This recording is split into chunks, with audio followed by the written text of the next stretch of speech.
Hey y'all, welcome back to another episode of Resilient and Rowdy. I'm your host Jess, and today's guest is Miss Tina Smith. Hi. Hi. Hi, welcome, and thank you so much for coming on. It's an honor to be here. So, Tina is somebody that I recently came across, and her husband actually reached out to me on the podcast and just told me some really encouraging, great things and mentioned his struggles and how much of a support his wife has been. And so I'm like, oh my gosh, I love this. I'm glad that you have this amazing person to support you throughout this journey. And so I thought, why not? So I struck up a conversation with Tina and I felt like we could talk forever. Tina, do you want to share a little bit about you? I was raised in Guatemala. My mom is Puerto Rican, dad is white. Grew up very multicultural, and my father was an alcoholic until I was about 9 years old. And it wasn't until I turned about like 18, 19-ish that we started to really face things as a family. And it really opened up my eyes to codependency and enmeshment and things that can happen in alcoholic situations. And so I just pretty early on in my life, I got this passion to really go after the things that could choke out my future, whether it's with my husband, my kids, whatever. I wanted to give not only myself a better life, but my kids a chance to have something that I never had. So it just sparked a passion in me to be very self aware, growth mindset, and to find somebody else that was on the same page as well. A little summary. Is that too much? No, that's just the reality of things, and I'm also really proud of you for just acknowledging your background and family life and your upbringing, but also wanting to put your foot down on a lot of those things that won't serve you or your family any good. And I'm sure you also realized that at a young age, even before you had kids or met your now husband. So good for you. It's not easy at all. No, and the thing is that, like, when you decide to do something like that, when you start that journey, you feel like it's never working. Like, you feel like you're taking 2 steps forward and you're going through therapy, going through whatever modalities people choose to do. With some people, it's counseling, AA, or whatever it is, and you're in the midst of it, and you're like, "I take 2 steps forward and then take 10 steps back." Like, you just never really feel like you're progressing. But then 5 years go by, 6 years go by, and you look back and you're like, "I don't really know exactly when the breakthrough happened, but I just kept going, and here I am, like, better." That's amazing. I'm really proud of you. I do want to ask, so you said you were like raised up very multicultural, which is really cool, but I think it also adds also like levels of difficulty when it comes to acknowledging the elephant in the room. And myself also being Latina, like I don't always know if it's like our cultural thing or if it's just like a general like family thing. Some things you can talk about, and then some things are just like the family secret. So I guess since you brought that up, growing up in that type of household, what was it like when it was something that you couldn't talk about? So, my mother's side of the family is Puerto Rican, and my dad's side is he was adopted, and he had a very narcissistic upbringing. So, my dad had a passion for counseling and stuff like that. And so he had already been exposed to that because he got sober when I was 9. So he had already been on that journey, even though he was still like, so my dad was the one that was more open to addressing the elephant in the room, but he was still not okay with it on the level that I would address it. Cause I was like, calzón quitada, like, let's be super unfiltered. Let's say it as it is. And then it was just like, oh, that's too far. That's too much truth. Dad definitely was more supportive. Like, he was refreshed by it on some level. But if it was like the full truth, it was like, be quiet. Whereas my mom was more of the Latina where it's, let's, this isn't happening. Let's just bury it. This is what strong women do. And it never felt right to me. So I was always pushing back on that type of upbringing. But my mother got on board later on. My mom and my dad are both all about growth mindset. So, but there was some pushback for sure. It wasn't easy. Yeah, and I think that's part of the generational thing, whether it be, a cultural thing or just a societal thing. I think specifically a lot of women were and families were more used to putting everything under the rug because a lot of women couldn't leave their husbands, they couldn't be financially independent. And so there were some societal restraints. And I think that's what enabled a lot of families to either work through it or ignore it and it never happened type of thing. So I'm really glad to see that slowly but surely y'all found a way to navigate that and touch on it. But of course, it's almost as much as some people can acknowledge that there's a problem. It's like how you said you triggered something in your dad for him to be like, no, that's too much. When really it's just, it is what it is. And when you can wholeheartedly accept it and not cookie cut it, then it does cause a little bit of tension. But I'm glad to hear that throughout that time and years, like you all were able to really Yeah. acknowledge it, talk about it, work through it, and you overcame it. I think part of it had to do with the narcissistic background. Both my mom had some on her side too, but my dad's side was more severe. And in those types of nests, you are basically conditioned to protect your image more than you are to really be self-aware and really address things at its root. So my dad was like subconsciously still functioning based on that conditioning that he had of don't really deal with the problem because that's going to ruin our image as a family. And I was like, screw our image. I just want to be genuinely healthy. I just want, and so we would go to parties, we would go to birthdays, we go whatever, and we just had this massive blow up in the car.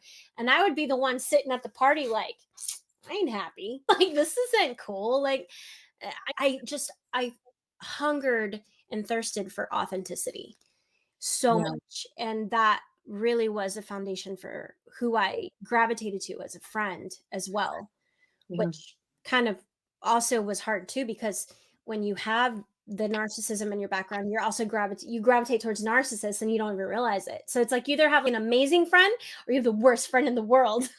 It's funny that you say that because honestly, and I have to constantly ask myself, like, okay, Jess, no, not everyone is a narcissist, Yes. but a lot of people do have narcissistic traits when they have never been checked or never been like, no, that's too far. Like they've just never had the genuine full truth told to them. And so a lot of those bad behaviors do manifest itself into narcissism and narcissist. And yeah, you're like, why am I constantly running into the same type of people, the same type of problems? And so you have to like rewire your thinking and be really self-aware about how you even just show up as yourself because it's almost like they're drawn to you because they feel like they can get away with it because you don't have the ganas, the balls to say something. So And then I'm a very black or white person. I'm like, you're either like family or you're like on the outskirts. I don't do surface. It's very hard for me. So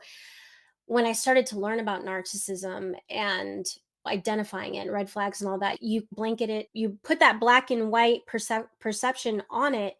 But in reality, like you said, not everybody's black or white. There's this gray area where you have to be able to, the gift of time is what that is, where you can figure out, okay, is this because you have like narcissism and then you have different, and then you have narcissistic traits and you have different leveling severities of each.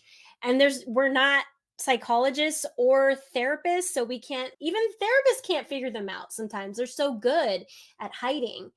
And so you have to learn to live in this gray area of they're not fully bad and they're not fully good, but don't ignore when they lie to you. Don't ignore when they screw you over. Don't tolerate those things. But what you don't they don't have to be all bad. And they don't have to be canned and thrown away. And that's been really hard for me to learn because it's just tell me if it's safe or not. You're either good or bad. Just go. also, you just never know what you're going to get that day. It's almost like a mood thing, it's a daily thing. And trying to navigate through life with that, whether that be with family or friends, it can be just exhausting. And almost like how you mentioned how you're a little bit of the black sheep and you crave authenticity because for so long you've had to play the game or pretend everything's fine or not acknowledge the elephant in the room. And yeah, good for you for taking a stand like, no, like I'm not in the best mood right now. Yeah, I'm here because I have to be here type of thing. But I feel like keeping up with the facade is just so exhausting. And yeah, of course, you're going to be drawn to authenticity because it's real. It's you don't have to try. You are. You're either not or you are. And there's no in between with that. Yeah, the love is not conditional. It's you have the freedom to be who you are and to make mistakes and to grow together. And when you find other people that are on the same page, like you don't have to constantly question, did I say the right thing? Did I say it perfectly? Did they take it the wrong way? Was I misunderstood? You have just this like freedom. You're not, because if there's any misunderstandings, you just work through it like sane people. You just talk about it and you work through it. That's it. Yeah. There's you, you don't get punished. Yes, and that's where just two people just trying their best can come together and communicate, and that can be very difficult with narcissists or people who have narcissistic traits or people just who aren't self-aware and think that they can behave a certain way. Growing up in that type of household, going from that to better, was there something that kind of helped you along the way with getting through that and growing up in a household like that until you were given the freedom and of age to leave and do your own thing, live your own life? Any practices, any like religion or something like that?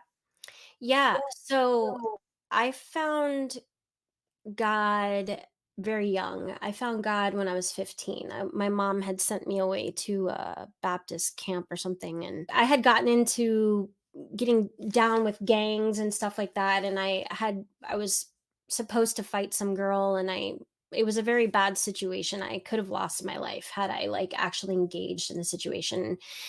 So my mom got freaked out, sends me away.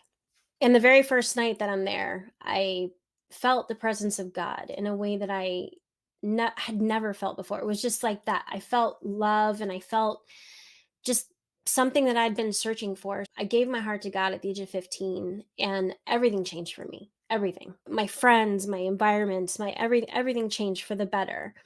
But even when you find God, especially in Christian settings, there's a lot of narcissistic leadership in those churches and in those exactly. It's probably worse in some aspects than other places.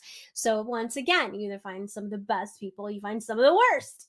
And a lot of them you find in Christian leadership because they want to be on top. They want to be lording over people and be in control and all that. Even though I found God in my faith with was refreshing in my direct line with him and who he revealed who he was as a father, as a friend, as a provider, everything. Then there was all these people that I was like, do you have anything to do with that? Because I don't want to have anything to do with that. If you have something to. So that kind of brought a whole different perspective of what I was dealing with then. So that was like a whole lesson, a whole journey, and where I fit in Christianity. Where did I fit in behind these four walls? And do I even want to be a part of something that's behind four walls? Like I crave community. I want what's real.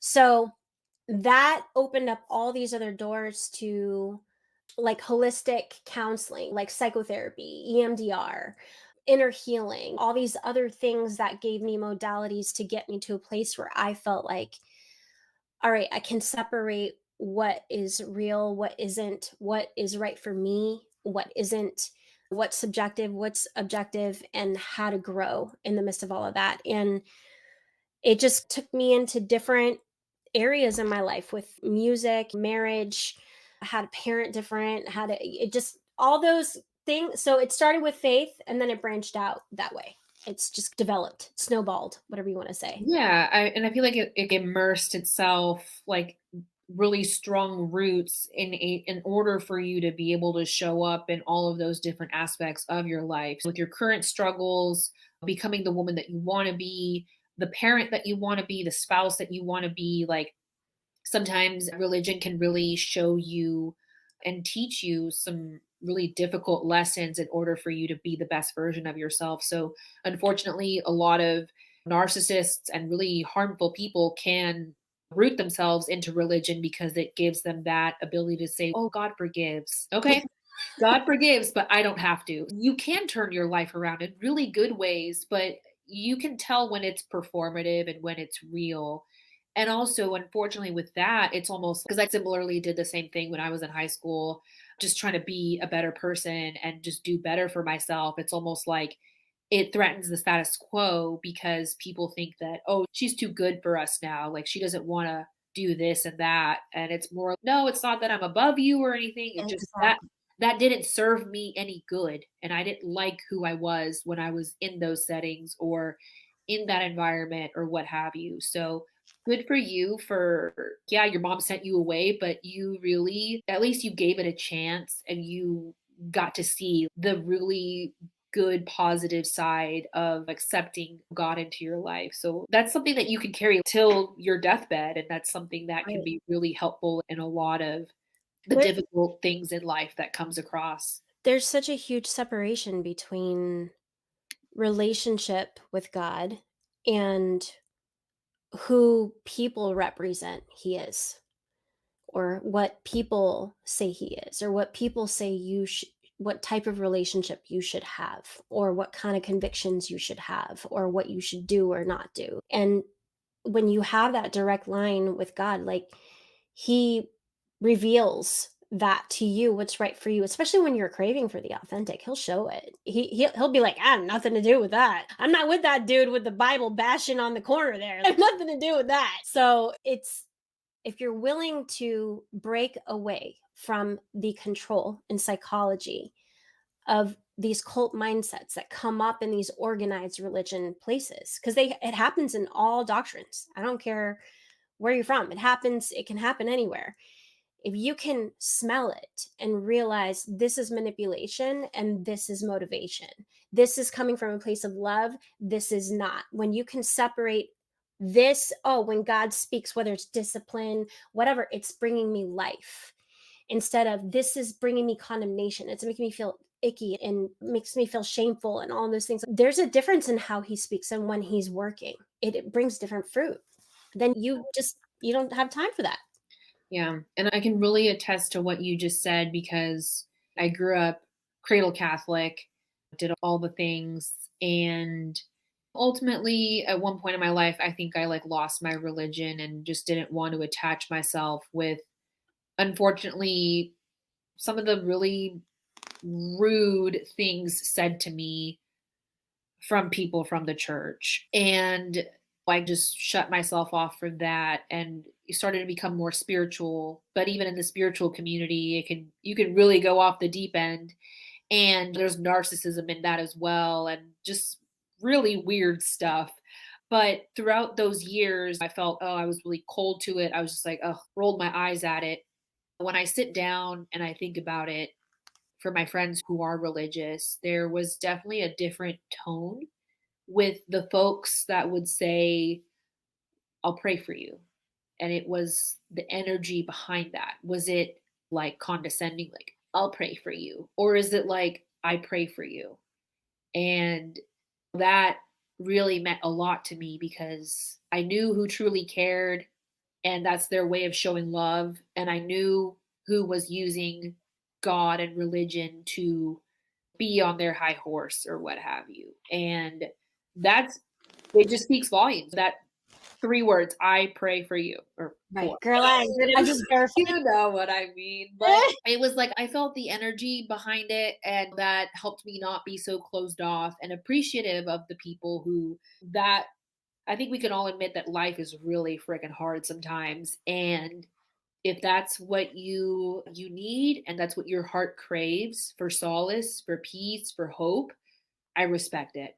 But the demeanor in which it's delivered is really important for me because I've definitely seen the the women clutching their pearls and "Oh, I'll pray for you like and then I see the people that are like, Jess, I love you. I'm glad you're doing well, or sorry you're in this position. I'll pray for you. It's from the bottom of their heart because Who wants to see their friends struggling? And I know that's their way of hoping and wishing for better days for me or for whatever is involved. And that's really good that you brought that up because that's mostly what turns people off with religion. But like I said, I'm really glad that you found that because you could have easily turned your cheek to that and just sat there, arms crossed, like nose up high, and just I'm not having it. Like you humbled yourself and you took that opportunity to better yourself through your own willpower with the grace of God. And I can really admire that about you. Thank you. When I was like 22, I was writing a lot of music, playing a lot of guitar, writing songs, and I just lost the passion for it for 20 years. I didn't write, I didn't sing. My oldest daughter didn't even know that I could sing for the longest time. And when I started EMD, like really learning about psychotherapy, was about 6 years ago when my dad got diagnosed with dementia. And it was just all too much. It was so I was just like, I need to get in. I need to figure out where I'm the problem, where, whatever.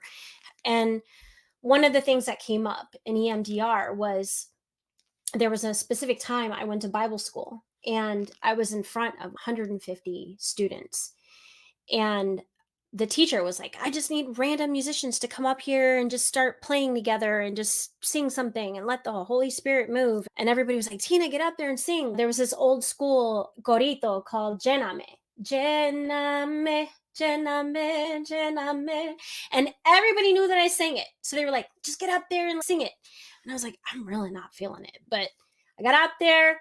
Imagine random musicians who've never played before get up and they play together, and you have to practice to find a little mesh. Well, you got to gel together first. You don't just anyway. So we're all like trying to find our rhythm and figure it out and whatever. And I'm like, Jen, I'm singing it.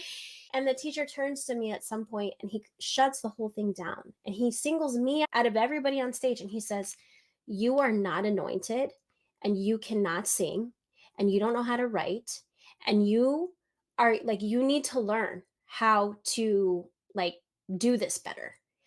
I was mortified because what do I do in that moment? Because if I talk back, I'm being rebellious, non submissive, all those conditionings that you get when you're in those settings. If I stand up for myself, I'm screwed. If I don't stand up for myself, I'm screwed. So I just took it and I went behind a little wall that I found by the drums and I just crunched up into a ball and I just cried. And something died in me. 20 years after that, I did not write a single song. It wasn't until I did this EMDR session, I went home that night and melodies started coming again. I started hearing lyrics again. I started practicing things like when I was listening to music on the radio or whatever I was listening to, Spotify. I would just try to harmonize things. I was coming up with hooks. That is why I was able to get into music at all, was this EMDR session that I had. It unlocked the floodgates that I didn't even know were dead. And that's a huge example of Mhm. what can happen in those situations.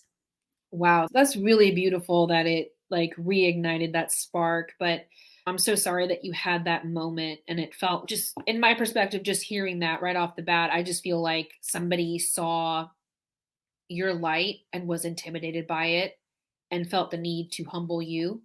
And what was that in the religious setting? Mhm. Yes. And unfortunately, that's just something that doesn't sit right with me is believing in a higher power, but some of the man-made beliefs, at least in the context towards women, it's very disheartening and just I just morally, ethically, humanly, I just can't sit right with it that only men can be this and that and women can't do this and that. And I'm just like, it that's where like the human need for control comes from, and that's not something that's divine. So I'm so sorry that that situation happened to you and I can feel that in my chest of I feel like it was just jealousy. And yeah, sure, like you said, it takes a lot for a group of people to come together and put music together, but you at least had the guts to get up there and try your best. And a true leader would have told you in a better and more tactful way of, hey, like you're a little sharp, or okay, Great job, guys. You tried. Let's practice a little more. Just something more constructive criticism Yes. wise. But no, that person was like, oh, this Tina Smith girl is really good. And I'm just going to humble her today. And that's going to make me feel better. And I'm just like, Yeah. "Ooh, okay, that's very godly of you." But how cool that EMDR just brought that spark back into you, into your heart. And like you have a really beautiful voice, and so it's just it's great to see that you found that again. Like that in itself is just it's a miracle, it's beautiful, and it's empowering and it's inspiring. It's it was a very huge lesson to me on how much of a lie that our insecurities can be birthed from. It was all based on a lie.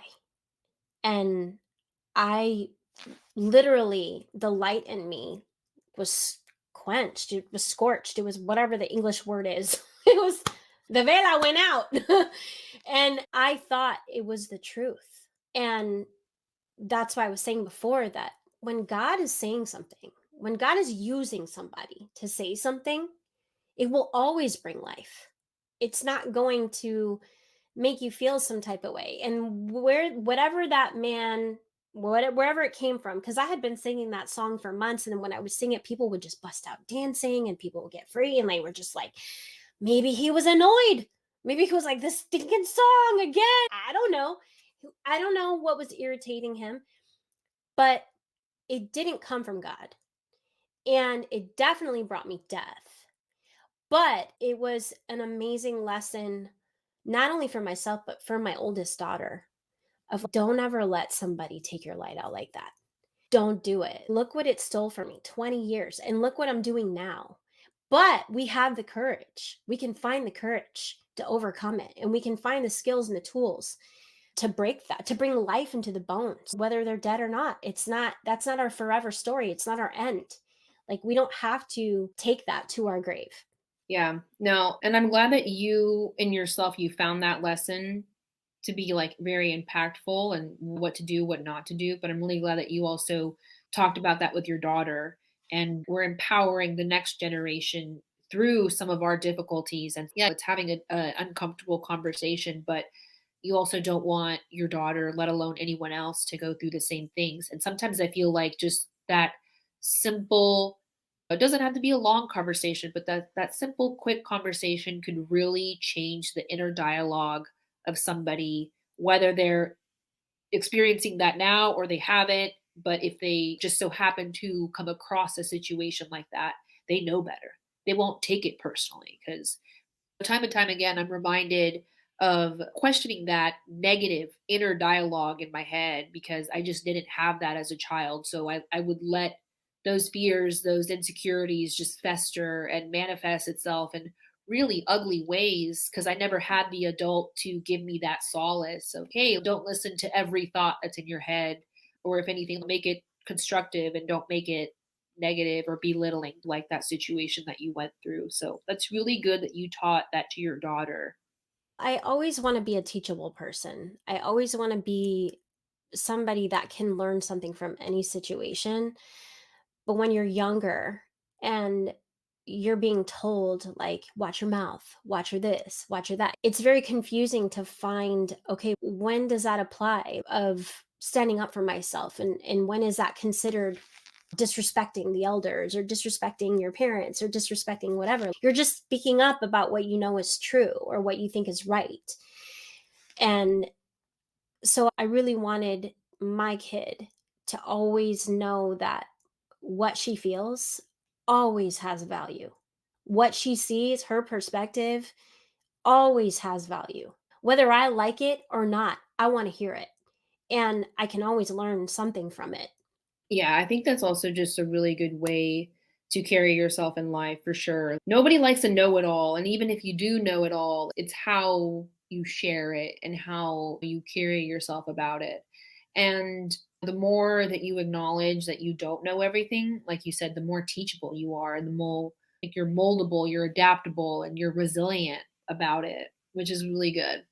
Yeah, resilience is definitely my goal in everything in life right now. Yeah, so now that you're back into the music and creating and writing and stuff again, like, how do you feel? What's that process like for you now? Do you feel like with your personal relationship with religion, it's your calling? You feel like you're meant to share that message, you're meant to share your voice? Does it go together? Is it separate? So I first of all feel amazing writing now. Like the river's flowing. Yeah, there's no I don't get stuck. I don't get it, it's that part is amazing and it feels so good to have that back again. But as far as like music goes, when I first started, I went through a little bit of an identity crisis because once again, as a Christian, it's like everybody's asking me, are you a Christian artist? Are you a secular artist? What are you? What genre do you fit in? What are you writing for? What are you doing? And I was like, you know what? I don't have a lane. I'm just being who I am and I write music that is based off of like my real life and what I go through and all of the lyrics and all of my music is something I've gone through and that I've learned. And I don't like to write something that's trendy or somebody else did or no, this is like my life. So if I don't go through it, it ain't going in a song. And that doesn't really have a genre. It doesn't because Mm. sometimes it is about faith and sometimes it's not. Sometimes it's going to be about like wearing my SpongeBob shoes or something. I don't know. Which I have an idea about that because I love my SpongeBob sneakers. Okay. Noted. I like it. But for me, it's at this point what I've come down to is I want to make music that I have the mojo to do, that I'm inspired to do. And hopefully it inspires and brings hope as well. But also, I want to make music because I love connecting with people. I love meeting people. I love the producers I've been able to work with, engineers, other artists. I've been able to collaborate with people all over the world. And I come alive with that stuff. So it's not, for me, it's not about, am I going to tour? Am I going to be in this and that? Or what's the ultimate goal? It's just, I just want to make music and connect with people wherever that goes, it goes. That's awesome, and I think it's something that I resonate with as well too. It's hard to put authenticity and just everything condensed into a niche or a genre. And you have so much more liberty and freedom to do whatever your little heart desires when you don't have that kind of holding you back. Yeah. Girl, you can't fit this in a box. You can't fit this hair in a box. Are you kidding me? I will take any line and destroy it because I will feel suffocated. Yeah, that's I, true. Very I true. don't function well in those scenarios. It's probably why I don't do well in like structured whatever. It's not that I'm a team player, but I know when it's BS.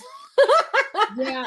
And also sometimes there are moments where you need to be a team player and sometimes there's moments where somebody needs to step up and be a leader and really be able to guide the group.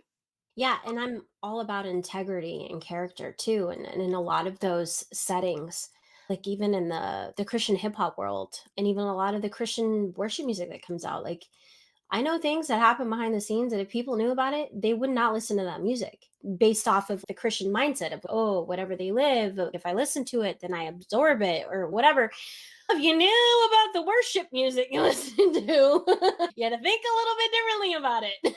I personally, the music that I write and who I work with and what I do, it comes from a place of there's a genuine relationship there. And I like anybody that asks me to hop on a song, I will not do any music with cussing on it because I have kids and I have morals and a standard. It doesn't mean I don't cuss because I do, especially when I'm angry. I'm a Latina. Are you kidding me? There's no other words.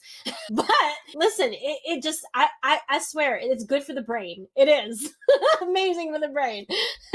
There's no other replacement. But at the same time, I like anybody that knows me, who's known me for more than 10 years plus years, which is what you get. Like behind closed doors, I'm the same person that I am outside of the doors. I did not like that as a kid, that my dad was one thing here, another thing there. I just didn't like it. And he changed over the years, but there was trauma that I absorbed because of the fakeness, the hypocrisy. I just don't want to ever be associated with that. Like, I Yeah. take it very seriously. Yeah. No, I agree. And it's almost seeing that from a young age, it's almost like questioning that behavior and you're like, okay, so do I have to do the same? Can I only be accepted and liked if I put on this mask? And what happens when I take this mask off? And it's just better if you don't have the mask. And in general, I feel like we might all mask a little bit. For example, I wholeheartedly believe to be kinder than you feel. And I mean that in the sense of, okay, I woke up on the wrong side of the bed. Today's been absolute crap. I could totally be a negative Nancy right now, but let me try to not be. And that's my mask. If that's even applicable. But having to alter or change yourself again is exhausting. You just want to be able to just be loved and accepted as who you are. And when you do stick to your morals and ethics and values, it yeah, you might be all over the place, but people at at your core, they know who you are. And I think that isn't always shown. There's always a facade and like how you mentioned, like if people really knew about some of the worship song singers and groups and stuff, Yeah. I think I kind of know what you're talking about. Okay. Yep. And also just I don't know, like who as a child tells to themselves like, "Oh yeah, when I grow up, I want to be fake." No one says that.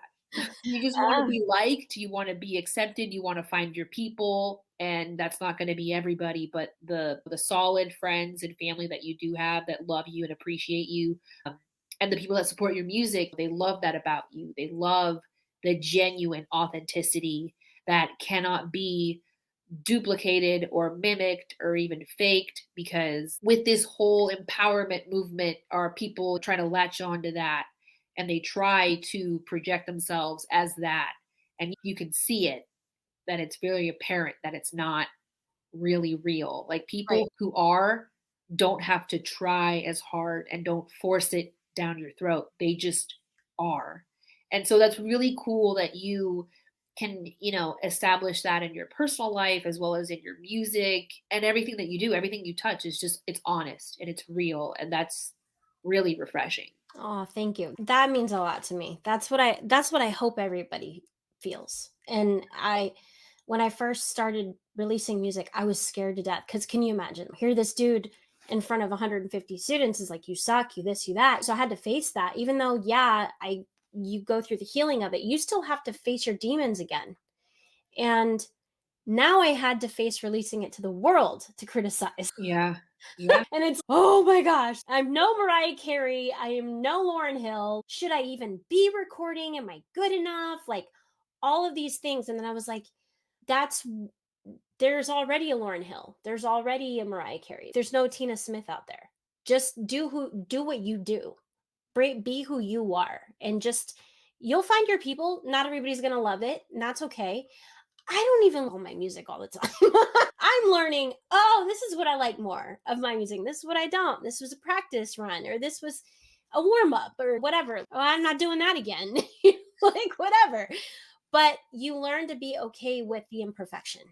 Yeah, I think that's the beauty of creativity. It's just it's releasing what's on your mind, what's on your heart. And yeah, it's not always going to be a banger, but it's just getting it out. And that's really good that you're despite maybe a bad session or not getting it right the first time or something like that, like you're still at it and you're still going at it. And I'm really proud of you for doing that. It can be really difficult to even just post your stuff because you're like, oh, what's people going to think? And there's and you also learn through that. It's you learn who you want to listen to the constructive criticism from and who doesn't even have a ball in the game and whatever they say is just all right. Did that make you feel good saying that out loud? Because it didn't even affect me. Nice try though. Yeah. My dad always had a saying of everybody has a right to be wrong. I love that. I really do. That's my mentality. But thankfully, I haven't really had to deal with any hate at all. I've been Awesome. very blessed to not have to deal with any of that. Everybody that's gravitated towards me, they're exactly what you said. They're refreshed by the honesty, the authenticity. They can hear it, they can feel it, they can. So thankfully, I haven't had to deal with that. But if I do, they have a right to be wrong. Well, that's good. Now, with that like creative journey, you said that you don't want to be famous or anything, but just creating is a fun outlet for you and it's healthy for you to do. What would you say are other outlets that you have that maybe coincide with, is it like you say that a lot of it is like your life, things that you've experienced, but do you ever have just like moments where you're just like, wow, like what I'm seeing in front of me is like beautiful and I want to somehow embody the visual into lyrical. Are there moments like that for you? Oh yeah, definitely. I started jujitsu, Brazilian jiu-jitsu, pretty closely after I started releasing music. I think about a year later, I got into jujitsu and I was having a lot of back issues, especially after having my second daughter. And so my chiropractor was like, you need to get your core strong. You need to get more mobility in your life. And you need to, and I was just like, what? I'm not supposed to just sit in bed and wait for it to heal. And they're like, no, the more you move, the more you heal. And I was like, ah, I don't like that. I feel old to get into jujitsu right now. But I learned pretty quickly that jujitsu and learning how to record and releasing music, they really go hand in hand. They take the same in different ways, but the same type of grit, perseverance to keep going because you don't feel like you're good at jujitsu. Like, I don't care what kind of athlete you are, you get into jujitsu and you feel like you suck. Everybody sucks at jujitsu when they get in. And it's all mental. Like, you have to overcome so many things. Like, how to do a back roll and you suck at it and you look dumb and everybody's laughing and then you're just like, okay, gotta do it again. Yeah. It uh, can be humbling, like with anything. There's some days where like you show up and you think you have a move down, but you also don't know your partner and if they've worked at it. So I'm glad that you brought it up that it's a mental thing. Like as much as it is physical, okay, wow, like you feel the resistance of your partner. And so like you also need to be quick on your feet about like how you're gonna move next. Because if you feel that resistance and you notice your lack thereof, you're like, "Oh, okay, wow, what can I do to make sure that I can, yeah. beat my partner," type of thing. Yeah, So and, like, with music, you just feel like you're never really mastering everything, and so it's all based on perseverance and grit to keep going. Like, you feel like your back is against the wall all the time. Like, you can always engineer better, you can always record better, you can always do these moves better, you can always use better technique, and you just learn, just show up. yeah, because Just you I be think consistent. yeah, because I think you can either allow it to consume you and it can fester and become negative, or you can switch that perspective and be like, hey, I'm always going to learn something. I'm always going to improve. I'm going to continuously get better, even if it's just step by step or bit by bit. And I think that's what makes that journey and life something to look forward to. It shifts the focus into, okay, not, oh, you suck, you're negative, or like, why do you even bother, to more of, hey, at least I'm trying, I'm getting better. And sometimes it's fun when somebody beats you and you're just like looking back and you're just like, hey, I could have done this better. And you learn where you tweak it, just like music. Oh, okay, I didn't like that pitch, or I could maybe go a little lower in my vibrato or something. Like, that's a really good approach. And that I think that's what helps people not quit too. Yeah, and then you have your coaching and your community that helps you see your weaknesses both in music and in jujitsu, because in music it was like I had people that were like, okay, work on this. This is your weakness. Work on that. Same thing with my coach. Hey, Tina, work on this. Like, focus on this. Don't worry about that. Just focus. Having a community and a village to do the journey with has been awesome too, because you don't feel alone in the battle. And like you said before, you feel more resilient. You feel more courageous to do things that you felt like, I don't think I'll ever do that. And then you realize you don't have limitations and that you can heal from a back injury, that you can heal from. I had a back injury. I had feet problems, I had ankle problems. I had a shoulder injury. Girl, I'm telling you, just the power of the mind. And I always thought I was a victim. Oh, I just got to lay in bed. Oh, I just got to deal with it. Oh, I'm just getting old. No, Yeah. we can overcome it. Yeah. No, yeah, I personally definitely resonate with that because it's almost like you don't want to do anything to injure yourself again, but then what are you doing if you're not trying? you're not strengthening those core muscles, you're not strengthening your back. Definitely be careful in everything you do. Definitely use caution. You learn a little bit more about yourself and like when you're in your body and like how you can take gentle steps forward without causing an injury or something like that. Because personally, who wants to get injured? You're not reckless with it or anything, but you're also trying to like, especially with something like jujitsu where you have to be really in your body or like you're Yeah, calculating every yeah. move, which is good. Yeah, it's all about learning to adapt to the stress, and you have to go slow sometimes, and there's some things I don't do because I know my body isn't adapted to that yet. And my coach is very amazing with that. He'll be like, "Tina, you're out for this." Like, I know you're he knows my injuries, my past, my history, whatever, so he doesn't want to put me in that situation where I could get injured again. Oh, that's really good. Yeah. Would you say that the jujitsu community, that was something that you had never done before, but they were very welcoming to you? Oh, yeah, definitely. I'm laughing because I'm remembering my first day, and it was so hard, I threw up. No way. Wow. And when I came out, everybody was clapping. They're like, "We got a puker." My coach even took a picture of me when I came out, and I was, like, red in the face, bloodshot eyes. I'm, like, dying. And they were very supportive. We've got a really cool little gym. It's very family oriented. You have like your hobby gyms and then you have your competition gyms. The Mhm. competition gyms are a little bit different environment, Oh, yeah. but we definitely have a family like hobby style. So everybody's just there to just train and grow old together and make sure we don't have to do it with walkers. I love that. Okay, that's really good, and I'm really glad that you found community in that and something to physically keep you moving. Side note, I really love old people because they have really good stories, and sometimes they've got, like, those yummy strawberry candies. But what I've noticed with a lot of elderly folks is that the people that are doing really well in their 80s, 90s is the ones that keep moving and they've got hobbies and stuff like that.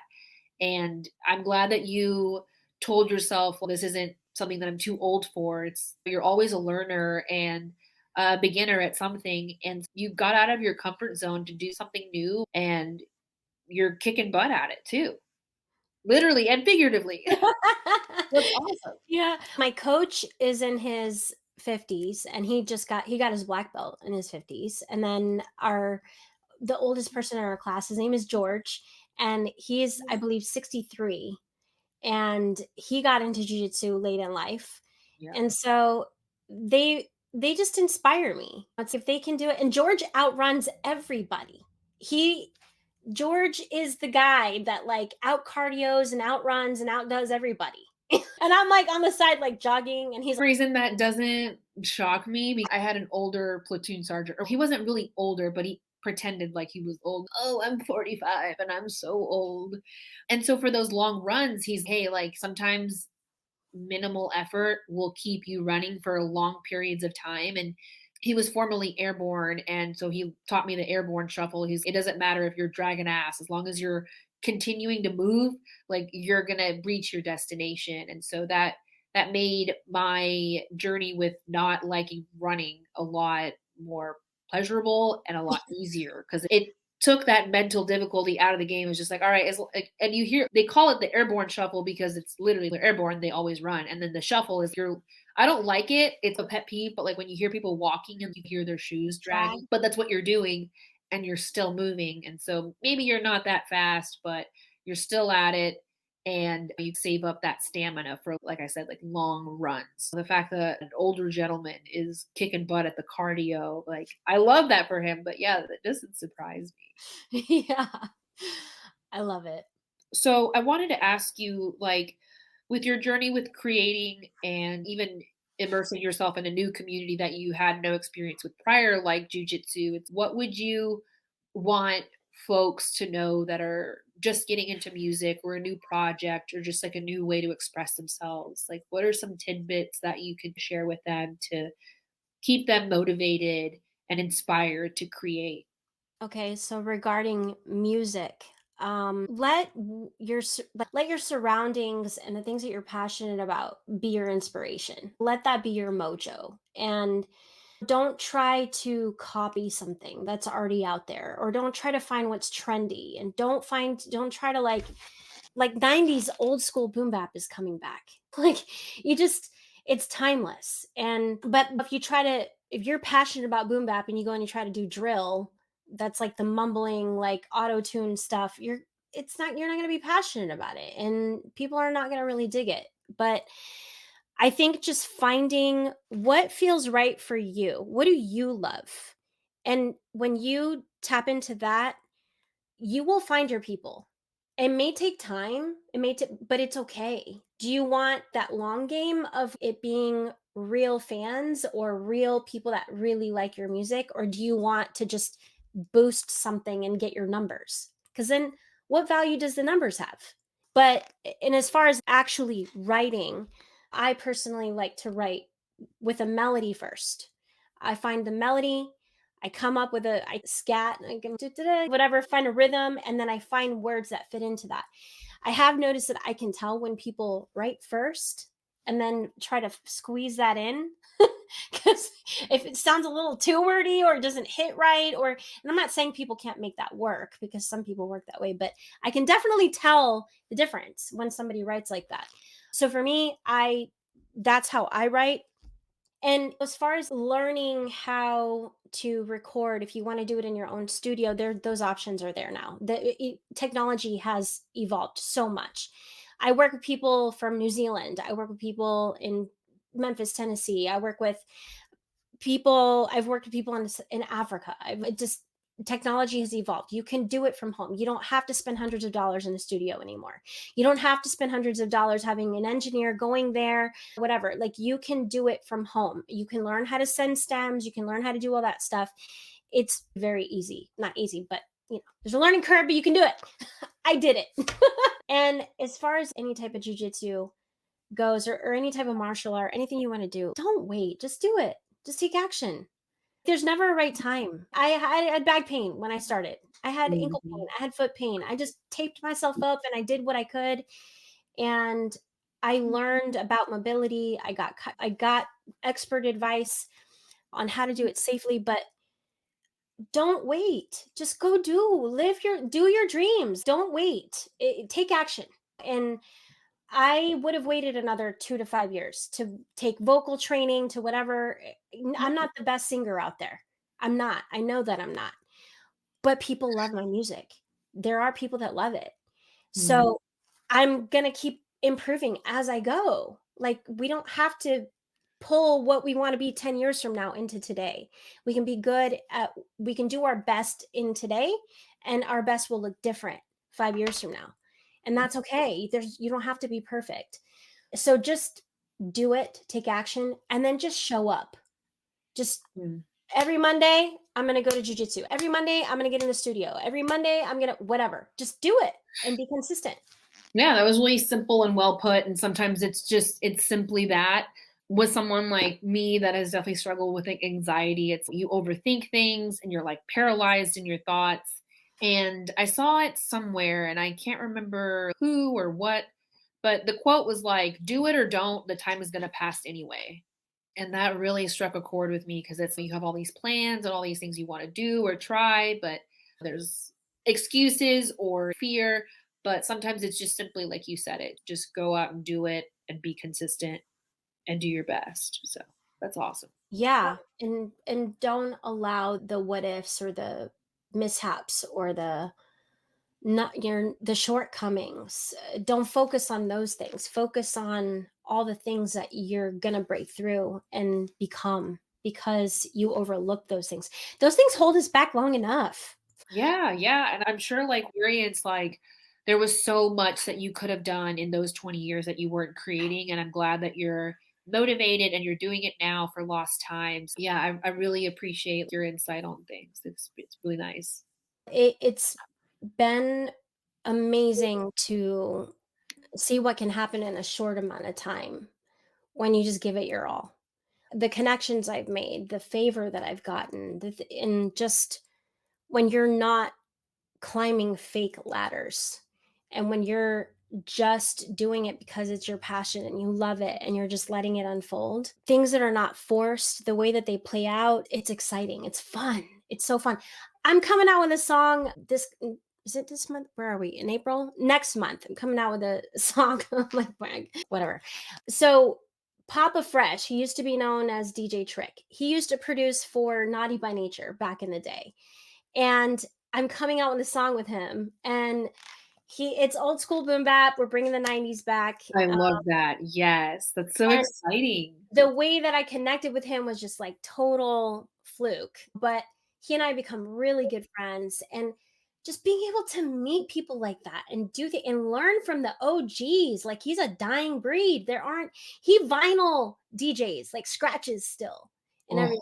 I love Vinyl that. puts all of that. It's in the song. It'll be in there. Everything is all hand done by him. And it's such an honor to be able to do stuff like that with legendary people. I would have never been doing who would have ever I couldn't rap when I first started music. 2 And look at years you now. I Dude, that's know. awesome. I don't know. I was sitting on the toilet one day and I was like, I'm gonna try rapping.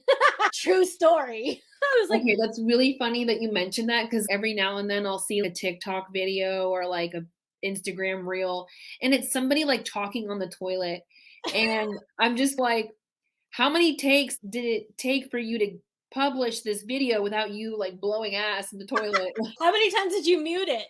But it's just so funny and interesting to see how some of the most profound thoughts and ideas can come to you at really human, vulnerable moments. So There's I love that. three places I get most of my inspiration. Ooh. One of them is in the shower. Another is when I'm on a dirt road. I don't know why I get some of the best song ideas when I'm on a dirt road. And the third is on the toilet. Right, I love it. Tina, keeping it real. I'm here for it. Yeah. That's beautiful. Yeah. All right. I don't know yeah, I mean, it is what it is. Maybe something opens up, you know? Literally and figuratively. Yeah. Have you ever done Now, yoga? Okay, yeah, that being said, have you ever done yoga? I didn't really get into I actually got injured doing yoga. So I tried it for a while, but then once I got injured, I didn't try anymore. But go ahead. Sorry. But Okay. No, you're good. I just because you said that, you said something just opens up in you when you're on yeah, the yeah, yeah. toilet, literally and figuratively. So I was like, oh, sometimes some really powerful emotions and messages can come through to you when you're in certain poses in yoga. And it's sometimes a lot of us carry a lot of trauma in our hips.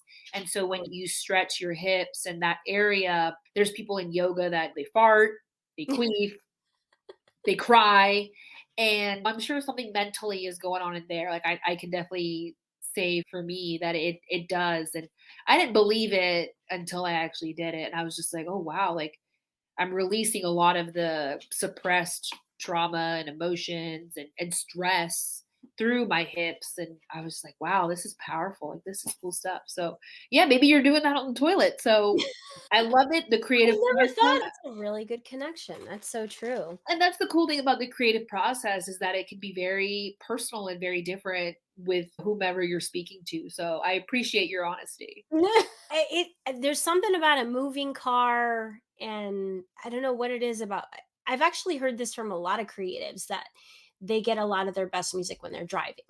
I don't know what it is. And some people will be driving like they'll just put the record on their phone and they'll just record it, and other people will stop at a stoplight and they'll just write down the lyrics in their notes real quick. I love that. I'm a creator in a certain sense. I've dabbled in some poetry and such. I love singing though, but I'm glad that you brought that up because sometimes when I'm like really stressed or like going through it emotionally. There's back roads here in Georgia that just, yeah, they just bring me peace. And I'm really glad that you brought that up because maybe I need to do that this weekend. Just vibe. Just get on a dirt road. Yeah. Let it get bumpy. Yeah. It's It's almost like getting in the ocean. It's like the bumps maybe take the negative. yeah. I don't know. Maybe the And like, ocean like washes you. I don't know. Maybe it's something about it. yeah. And I like the windows down too, just breathing in that really awesome red Georgia clay and dirt and just yeah. Have you ever ridden in a motorcycle before? Whether you're the driver or the passenger? Yeah, Yeah. it's just you're experiencing life in a different way. It's almost like skydiving, like you're seeing the world in a new lens. And yeah, it's just those little moments that you can take to channel that creative process and like those emotions and thoughts that you need to get there. So that's yeah, that's really cool.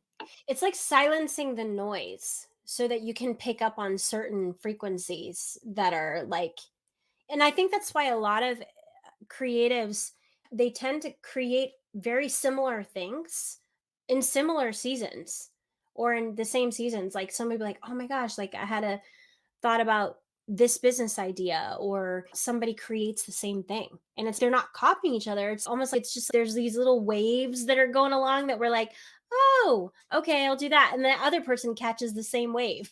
I'll just create it. So we get very similar ideas based off of what's happening in nature around us or what's going on in the world or our families or whatever. It all comes in different shapes and forms. But I do think that there is like this kind of, yeah, like a river you can tap into. I don't know, I'm just picturing this wave happening like a frequency above, and I'm not communicating it very well, but No, I think you are. And I think what you're saying reminds me of that movie. I think it was either Inside Out or Soul. It's one of those like Disney Pixar movies. okay. And what they were saying in the movie was just like really deep for a kids movie.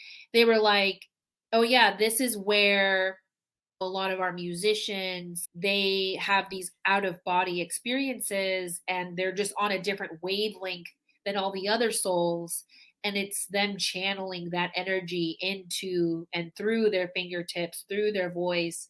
So yeah, I think you described it pretty well. I'm actually gonna double check which movie it was I because I think was it just was Soul. I think yeah, you're yeah. thinking of Soul. Yeah, Yeah. kinda like they were talking about, like, a popular, like, pianist, and they were just vibing and grooving, and they're just on this other level as an audience member, and then in within them of themselves, I'm sure you feel it too, it's you're just maybe out of your body or just, like, you just feel more connected to your body or something like that. Yeah. Yeah, no, it's definitely, especially when you're, what I love about music is it just, especially with trauma, it gives you a place to put it.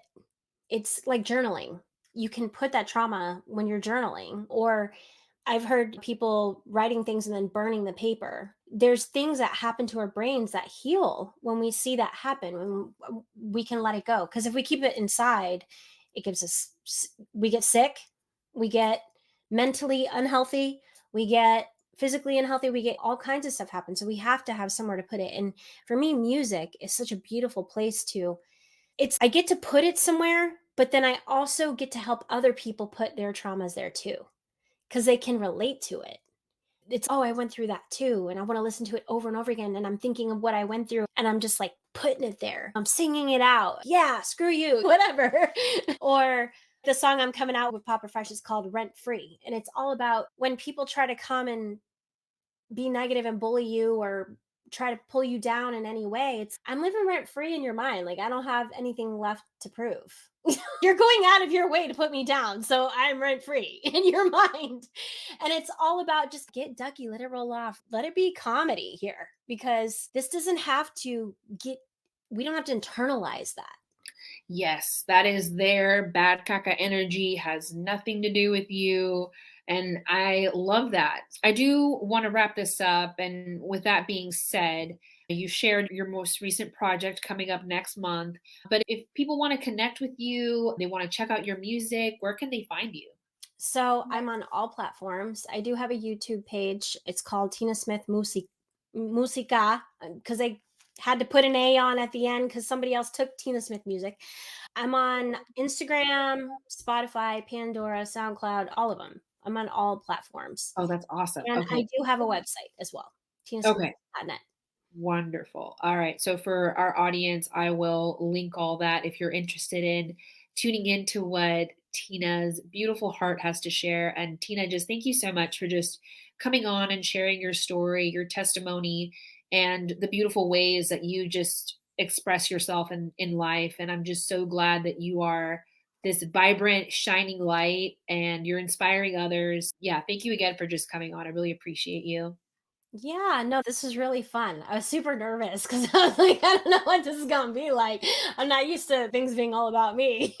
I like sharing the limelight here, but Girl, that's I've been fun. I yapping loved for it. 6 years, and I still get nervous recording, and I'm sure it's like you, like, when you come to perform or record a song, you get a little nervous, but then you just Yeah, that and I'm you. This was a lot easier for me than I thought it would be because I thought it was like Tina, everyone's better than Tina, and I love that it was like about yeah. it's a back and forth, so that makes it easier. But yeah, I don't do very well with the limelight, even though like I am an entertainer and I come alive when I'm doing it with somebody. I'm not Mm, if I have to do it by myself, I can crash and burn sometimes. That's why a lot of my music, there's only one song right now out that is just me. All the rest of my songs, if you they're like collaborations or features, or I love working with people, but you guys are gonna see more music of just me this year. But okay, good, I'm here for it, and yeah, I'm the same way, I will overshare, I've done some really cool interviews, and one of them is about to come out, and in the moment, I'm like, "Oh, yeah, this is great, I wanna help other people, blah, blah, blah," and then after, I need to hide in my room, or the interview's coming out in a few weeks, and I don't know who she is, I don't I know. I'm already thinking, did I talk too much? Did I say no, enough? Did I no, not say the right thing? I'm already you great. Yeah, there. yeah. Again, the overthinking, but no, you were Yeah. great, and I appreciate you so much, and for my audience, my listeners, just feel free to give Tina a follow and check out her music, and I am most certain that she will definitely be back on Resilient and Rowdy, so thank you again. Yay. Thank you so much.